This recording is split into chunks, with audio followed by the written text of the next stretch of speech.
I would rather have a black person play the race card, and they're very quick to flip it, you know? Yeah. Than have a Jew play the Holocaust card, because it's enough already. I'm sick of it. You know when you can bring up the Holocaust, okay, and you can get away with it? When someone like Ahmadinejad threatens to like drop a nuke on the state of Israel, that would be like a second Holocaust. Yeah. Because you'd have like 6 million Jews there, right? Or I don't know how many people live there, but let's say there's 6 million, and they would be annihilated like by this crazy tyrant. So that's a 1-for-1. You can talk about the Holocaust there when it's like real. With Saddam Hussein, who was like, you know, a thorn in the side of the state of Israel. He actually attacked Israel. He shot Scud missiles there. He paid for suicide bombers. If you want to call him a madman and a second Hitler, and he was trying to create a second Holocaust, that's not hyperbole. That makes sense, right? But when you like want to talk about Republicans, right, or Sarah Palin, and call them the Nazis, you know what? It just goes in. It sounds to me like someone's scratching their fingernails on the chalkboard. You know what I'm saying? Right? And it's not the same as the week before when Sarah Palin said, "Hey, I feel like there's a blood libel against me." I feel like she had a right to say that because that's what they were doing. They were framing her like it was her fault. They were framing her for murder. They were framing her for murder. Yeah. So they were blaming something against her that had nothing to do with her. That's not different than when the Jews had a blood libel and they were blaming us for, like, you know, killing Jesus. What's the difference? Right? That's okay. She can do that. That doesn't get on my nerves. Steve Cohen gets on my nerves. He should be ashamed of himself. But he did apologize.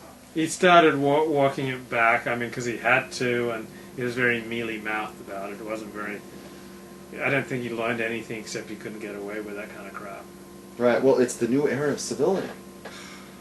Well, not on Torah Talk. Thank God for that. Thank God, yeah, because we refuse. The more they push on us to be politically correct, and they do, they come to us and they say, Levi, we have to tone down that rhetoric. Yes. And they come to me and they say, Rabs, you know, that, what's that word that they use? I don't know. But it's, you know, this vile language that we use. The more it makes me want to use more of it. Right? You know, I want to be more divisive. Right? I want to piss more people off, you know? I want to put my own status up on Facebook and say I won't date women who've got blonde hair. They need not apply or something. I want to do something like that. Gives me the oomph to do that. So can I talk about my therapy? Yeah, talk about your therapy. I'm going to check who's in the chat room. Can I? Yeah. Is that okay? Yeah, that's fine. Let's see. And so about 3 weeks ago, I went back to Asia Torah. Now, Asia Torah used to be a sacred space for me because I was there so often. I was there several times a week. Yeah. And I developed a lot of friendships there. Went to a lot of people's homes. Made an ass of myself a lot of times, talking too much, getting into arguments, making inappropriate comments, hitting too aggressively on the women.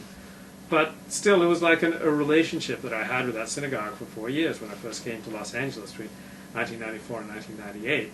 And so it was like sacred ground. Like you don't go into someone's home and like then come back and critique the cooking on your blog.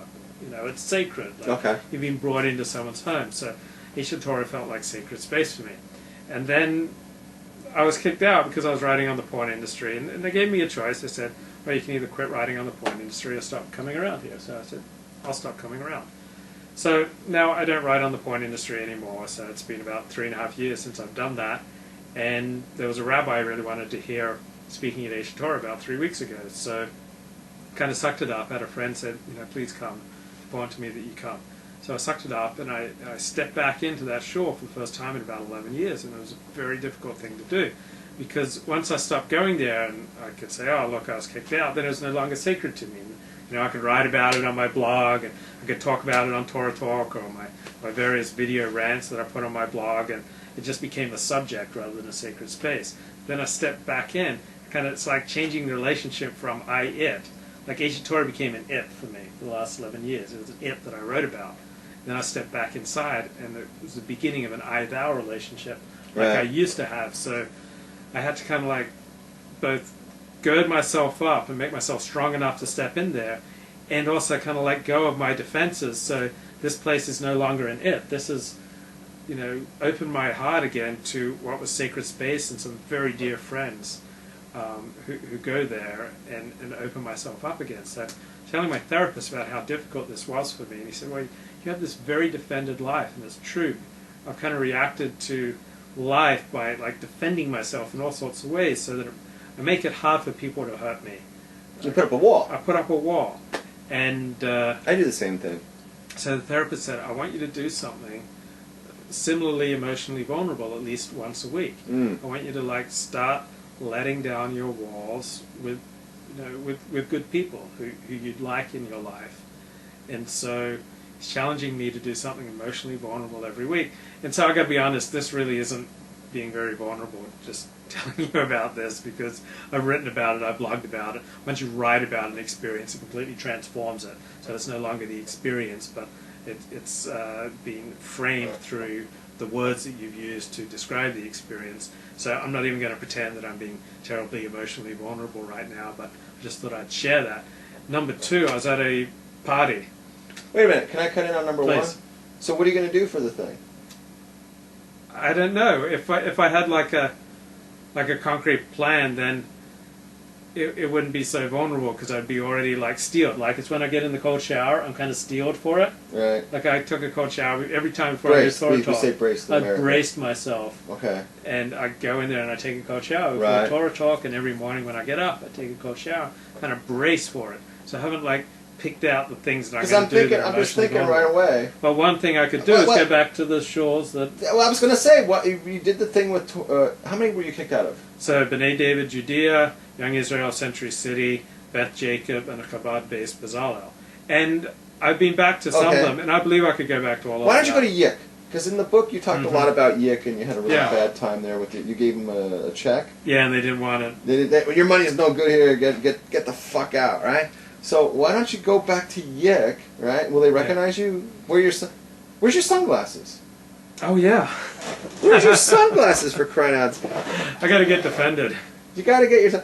By the way, when you have that on Facebook, you have a picture of you with the Santa Claus hat.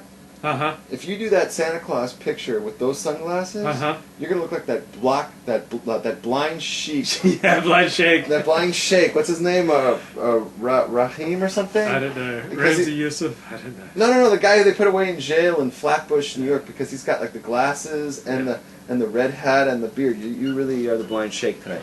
So why don't you go into Yik? Because like they didn't, you go in there with your glasses and your beard. And you go, look at me, man.